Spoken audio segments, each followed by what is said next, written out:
Good evening.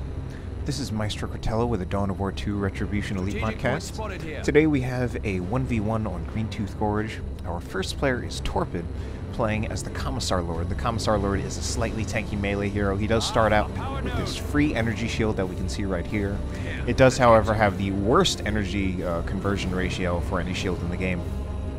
But it's still nice to have it to start out, make him a little bit tougher, as well as giving him knockback immunity on command.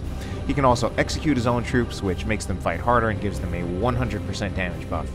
Next up, we got Fear, playing as the Ravener Alpha. The Ravener Alpha is a tunneling Tyrannid hero, can create tunnels around the map, giving him a lot of mobility, especially with his entire army.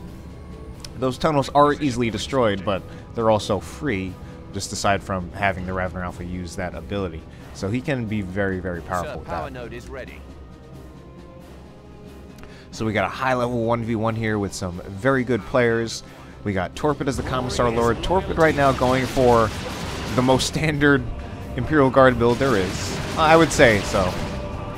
Just the 2 Guardsmen and the Sentinel, and of course you can put that out on the field without spending any power.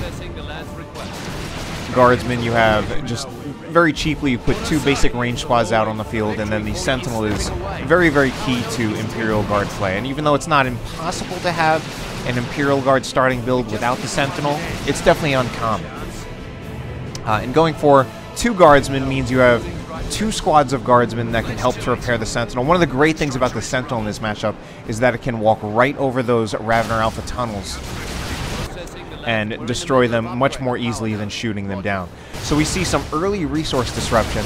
Torpid setting up a multi-laser turret right in front of Fear's power node to try to take out the node and then probably get a decap off. That's also going to make things a little bit tougher for when Fear tries to recapture his node.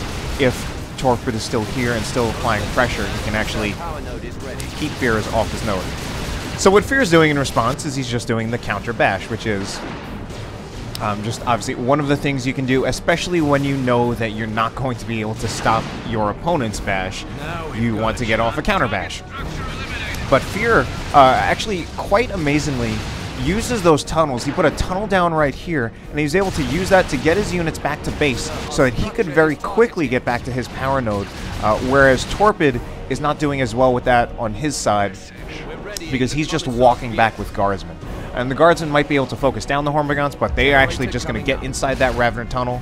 That being said, Torpid still has control, and that's part of one of the advantages of using a multi-laser turret on a power farm. Even if your opponent tries to attack you, even if they try to retake their power node, the multi-laser turret actually helps you hold it. So the generator is online. So we actually have a decap power node for Fear. Meanwhile, oh, well, Fear actually managed to capture Torpid's natural power node in his favor. So we actually have a secondary power farm over here by Torpid that's to give him some power income while he's not holding his own power farm. And that's nice because that means he's actually getting a decent power income while Fear is actually kind of not. Warrior Brood coming out of the tunnel. So we see Fear using those tunnels a lot. And the Sentinel right now actually does not have the Stomp.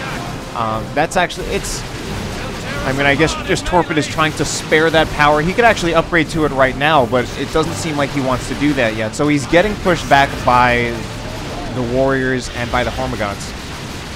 And actually just trying to focus fire down everything. Which, he's saving the power and ultimately it's working, but I still feel like he's also getting pushed back. Well, I mean, he is getting pushed back. I'm just wondering if he might be getting pushed back unnecessarily. He's definitely losing control of the map. And Fear also has a secondary power farm of his own now. So in spite of everything, they're probably coming out relatively even on all those exchanges so far with all that power disruption. And the whole thing with power is something that is... It's definitely very major in 1v1 and definitely counts a lot more in 1v1 than it does in 3v3. An early power bash can really put you behind tech very, very quickly and just really screw you up very quickly. And I think just one of the reasons why why 3v3 games tend to get cast more, why they're also generally perceived as more exciting, is that I think it's actually think it's more common in 1v1 for a game to be won on the basis of the power advantage gained by bashing generators. And that often makes for shorter and less interesting games, to be honest. Whereas I think 3v3, it's both harder to get bashes off, and they tend to be less important, even when they do happen. Although that's not to say that a power bash in a 3v3 game can definitely still result in a lopsided game, make no mistake about that. And Torpid actually still hasn't captured his natural power farm. I think he's going to try to get it back right now. I mean, he does have a very big secondary farm. The risk of a secondary farm, however, is that it's much more exposed, your opponent can destroy it much more easily, or they can just destroy the power node, take the farm for themselves, and then they're getting power income that they didn't even pay for. They didn't even pay the requisition for that. But it can also be risky trying to not only put down a contested power farm, but also trying to take it, because if you destroy it at least, then you just make sure that your opponent's not getting that additional power. If you don't destroy it, if you try to take it but you can't hold it, then your opponent's still getting that additional power, and they're probably having a big advantage over you in tech, unless you have a secondary power farm of your own. So Fear might actually be counting on that. Now, if anything, I'd say he was slightly behind because he was a little bit slower to put down his secondary power farm, and he might be making it up by killing Torpid's secondary power farm. We have the Commissar Lord here with the Aura of Discipline, but I think the Commissar Lord coming very, very close to going down. Might go down if the Hormigons focus him in retreat, and they do, in fact, which was just the right thing to do. I saw that opportunity coming, and so did Torpid. He just acted on it. Catachan's getting slightly overextended, but still 8 out of 8 models, however. I think it is time for them to go, because now they're going to start losing models, and in fact, they lose 2 of them. So those Catachan Devils, it's definitely one thing people have been talking about is they've been saying it as fixing Catachan bleed. Unfortunately, I think this Sentinel is now in a lot of trouble, taking a lot of fire. Managing to tank everything here, I think in part because the range DPS of this Tyranid Blob is still not terribly high. We have the Termagants, which combined Termagants, at least when they have their full models, a Termagant Brood with the Toxin Stacks would be doing about as much damage as Attack Squad. However, we also have one of them here, only has 3 out of 8 models. So their damage was not terribly high, especially that Sentinel was still getting some repairs from those Guardsmen. But that was still... Torpid was being very, very brave there, and that engagement could have gone a whole lot worse for him than it did. Could have lost more Catachan Devil models, could have lost the Catachan Devils, could have lost the Sentinel. And I mean, he already lost his Commissar Lord, so that could have gone very, very badly. I think he, to be honest, was actually kind of lucky to scrape by as well as he did in that engagement. But that being said, the Imperial Guard, there's definitely been talk about Imperial Guard, sometimes saying that they're underpowered, sometimes saying that they're not quite underpowered. And it is very, very difficult to explain. They're certainly...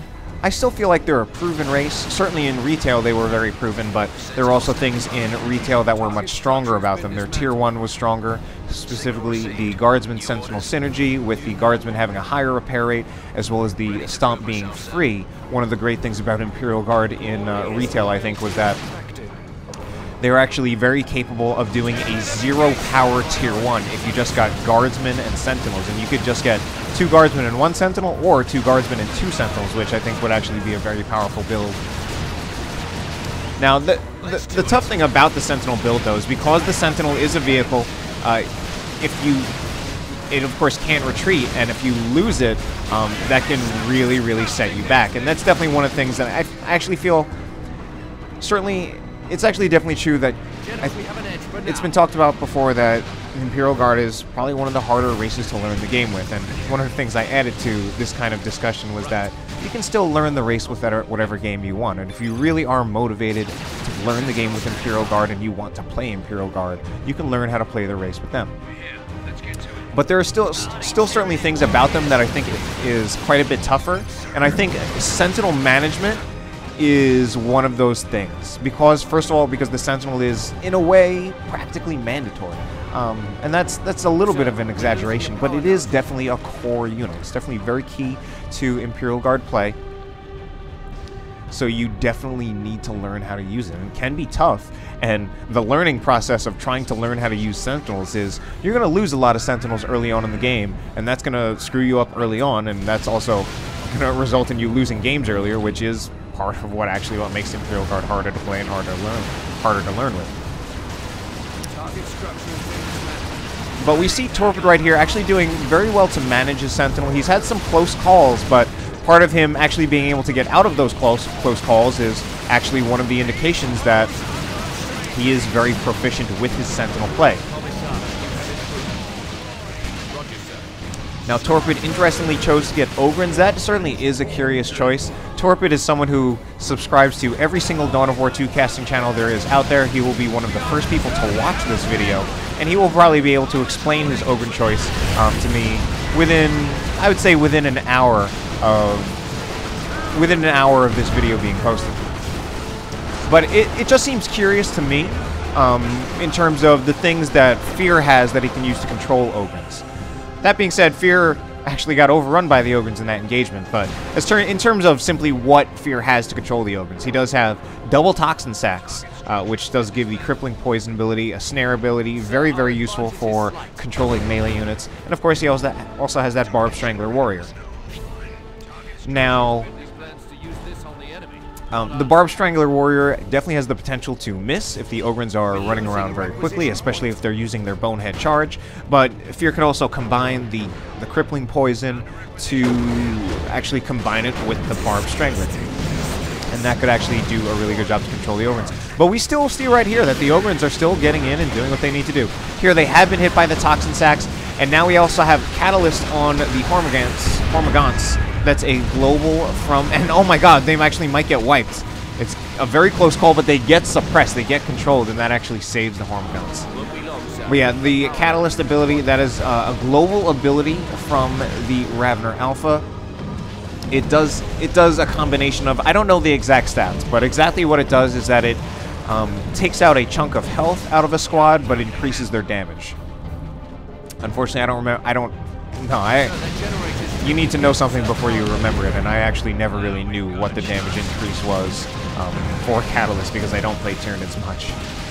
But it definitely does damage to your own squad, but it also increases their damage by quite a bit. And that can be very, very dangerous on a melee squad. And Hormagaunts, despite being very squishy, are also actually very powerful in terms of their damage output.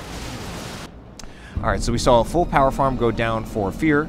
We have another power farm going down, well, Torpid bashing much more slowly, but this is quite unbelievable. We see that Torpid is still in Tier 2. The only thing he got in Tier 2 were the Ogrins. He did also get a squad leader for his Catachan Devils, giving them a multigun. He also got the Xenos Power Claw for the Commissar Lord. So he got some things in Tier 2. Fear, on the other hand, he got one squad. He got the Venom Brood with the Range Synapse. He also got the Corrosive Devourer on the Ravner Alpha, as well as the Damage Synapse.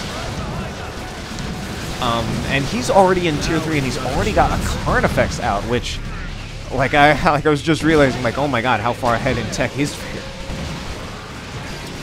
But right now, Fear is also doing the Ravner Alpha ranged blob, which is just doing your best to keep your Termagants alive. Getting the Ravner Brood, not only for AV, but so you can get the range synapse to increase the damage of the Termagants. And he also even has an upgraded ranged weapon on his Ravner Alpha, the Corrosive Devourer. Gives him plasma damage, which will do some bonus damage to the Ogrins. And it can even has the ability, it gives him an ability that also increases his damage to vehicles, so he's a little bit of a light vehicle counter as well. But Ogrins are getting controlled, and then here is the Carnifex. Oh, but we also have Inspired Determination from the Ogrins, so they're charging in. I still feel this is a little bit risky. They get both defensive benefits as well as the damage increase. They're actually getting very, very close to wiping this Warrior Brood, but I don't think they'll do it. Inspired Determination has worn off, and 2 models have died. Luckily, the Bonehead Leader has not died. Now, that's a combination that can be very, very powerful, using Inspired Determination on Ogryns. Although at the same time, you really need to try to make very, very good plays with that Inspired Determination, because you're paying a lot for it when you choose to use it on Ogryns. Because you're voluntarily killing one Ogryn model, and those things are not cheap to reinforce at all. You really want to avoid reinforcing Ogryns as much as possible because of how much they cost to reinforce. They are 75 requisition, which is not so bad, but the 15 power, that's really, really big. So we're losing a victory point out there. So Torpid already upgrading to get a Las Cannon Havoc, which is not terribly surprising. Not Las Cannon Havoc, I'm still playing Chaos. The Las Cannon Heavy Weapon team, that really is just a very, very powerful and extremely cost-effective AV choice. Imperial Guard, in retail, they had the best Las Cannon. Now Chaos actually has, I believe the Chaos Las Cannon is actually on par with the Imperial Guard Las Cannon. I'm not sure about the Space Marine Las Cannon, but it's still just very, very good, very, very powerful AV, and especially for how much it costs. The Imperial Guard Heavy Weapon team is actually cheaper than many other setup teams, and the Las Cannon upgrade is just a mere 75 requisition, so setup teams in general are very, very cost-effective AV, and I actually think one of the benefits of the Imperial Guard Heavy Weapon team is that, first of all, it actually has more health than many other setup teams. It doesn't have heavy armor, which can actually be an advantage, because certain heavy weapons teams, mainly the Devastator and the Havoc, they have less health than an Imperial Guard heavy weapon team, and sometimes that heavy armor can really screw them if they get flanked or just attacked by a power melee squad. They can actually get wiped entirely. Carnifex charging in. This is a Thornback Carnifex, and we see a lot of models dying right here. Unfortunately, for Torpid, we had a Ravener Brood call-in on top of his heavy weapon team. So his heavy weapon team did get disrupted. So it's definitely Fear controlling. Fear is definitely controlling things at this point, but I didn't realize what a massive VP lead that Torpid had. So this is a little bit tough. Torpid, at the very least, is able to... At the very least, he has a lot of time to play this out. But right now, he's certainly struggling a little bit in terms of being able to stay on the field. I don't know if he'll make it to Tier 3. One thing, I'd also be very, very scared to see if that he might not be able to with the kind of bleed he got hit with on those Catachan Devils. But with any luck, just given how much time he has, he might still be able to make it to Tier 3, maybe get something out of that. But there definitely have been times when Imperial Guard players have said that in 1v1 they sometimes just can't make it to Tier 3, just in terms of what the Imperial Guard economy looks like at times and the way things go in the course of a game. You might not be able to make it to Tier 3 in 1v1. And they can certainly still win in Tier 2. It's definitely been done by players like Toy Lally. There we had another Inspired Determination. That Inspired Determination, I think it also... Wow. Wiped the Warrior Brood. That thing is actually... And it's actually going to take out the Carnifex. Oh, maybe not. But that Inspired Determination ability is still very, very powerful, and you know what? I think he will take out the Carnifex, and that's going to do a huge amount to put Torpid back in this game. Actually, Fear is actually not too far away from getting another Carnifex. But I mean, at least killing that one for now should at least give Torpid some time to breathe. He can get a little bit of the map back, and maybe even get out a new unit. One thing I also noticed is that Fear is he's really, really stockpiling red. And I don't know what he's saving that for, or if he's just forgetting about it. Of course, the Commissar Flare could be very, very useful to mitigate the outgoing range DPS coming from the Tyranid Blob. For all I know, if he can make it to tier 3, he can use a rocket run. And the rocket run can actually be very, very powerful, especially if he manages to get the Termagants a little under strength. He can actually wipe them out entirely with a well-placed rocket run, especially on retreat.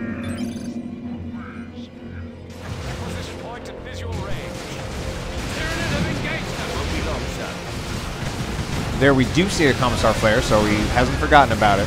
But he may just be getting so much red from both a lot of his own models dying and possibly also a lot of Tyranid models dying that he may just be getting a lot of red.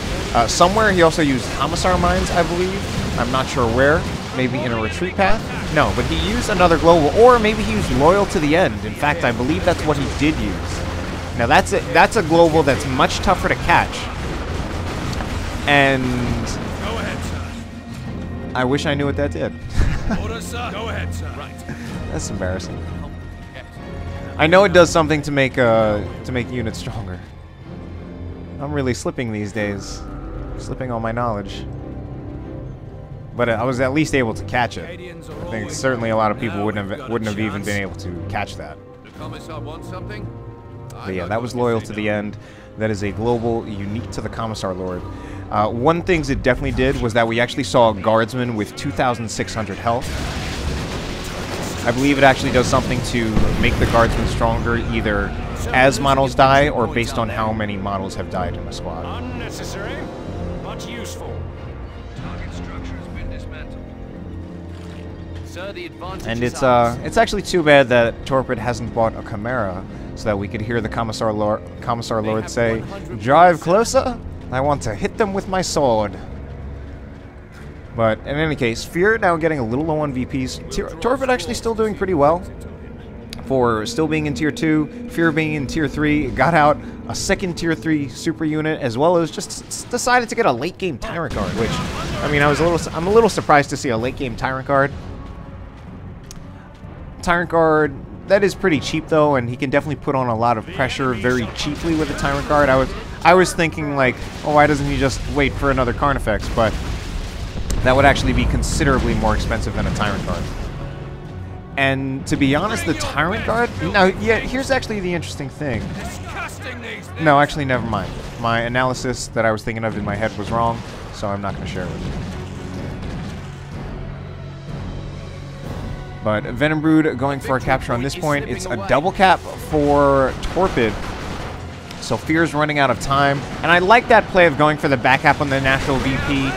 Since he doesn't know, he might not necessarily be able to win the engagement in the middle. Although actually, I think if he actually put a unit on the point right now while he's engaging with everything else, I actually think he would be able to capture the middle VP. And I actually feel like he should do that. But he may be deciding that he just wants to bring his entire army to bear on just on Torpid. And in fact, he's actually... Oh my god! I did not see that coming. I mean, I heard the man score, but I still didn't... The Doom of Valentai is going to go down. It's going to go down. Oh no, what happened? What a turnaround just from a single Manticore strike. And then, of course, the Ogrins with Inspired Determination. Maybe even going to wipe a Termagant. Coming very, very close, though. We are winning this one, sir. And Fear now getting replacements with a Ravener call-in. But he's... The Fear's problem right now is that he really doesn't have the VPs. And he's... I think he needs to, like, if anything, jump a Ravener over heal to get the point. Because otherwise, that's the end of the game for him. But that last Manticore strike was pretty juicy. And already we have the Manticore ready to strike again. But, you know what? At this point, this might actually be game in favor of Torpid. Because Fear really needs to get a decap now just to stay in the game. And this Imperial Guard bunker is actually providing a huge amount of staying power. Torpid... Well, Torpid actually still can't go to tier 3, and he's just using all of his requisition to reinforce his guardsmen. They're just coming out, just coming out limitlessly out of this bunker. Fear actually captures it, though, maybe trying to get some reinforcements of his own, but he loses the Venom Brood. And you know, he might even lose the Ravener on retreat from these chasing Ogrins. Wow. That's gotta be GG. He's actually saying himself that he should have gotten a second Carnifex. I mean, it's a double cap for fear, but he's not gonna get it back.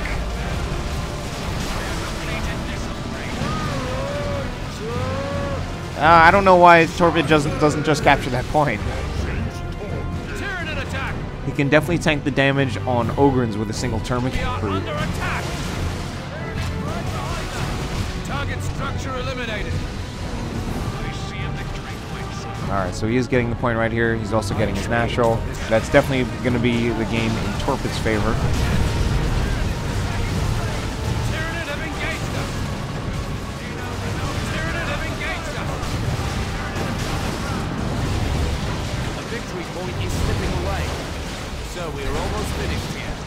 And these Termagants have been inside this bunker forever. The bunker's almost taking more damage than they are. Victory. But fear concedes, and that is the game. Hope you enjoyed the cast. Have a good night.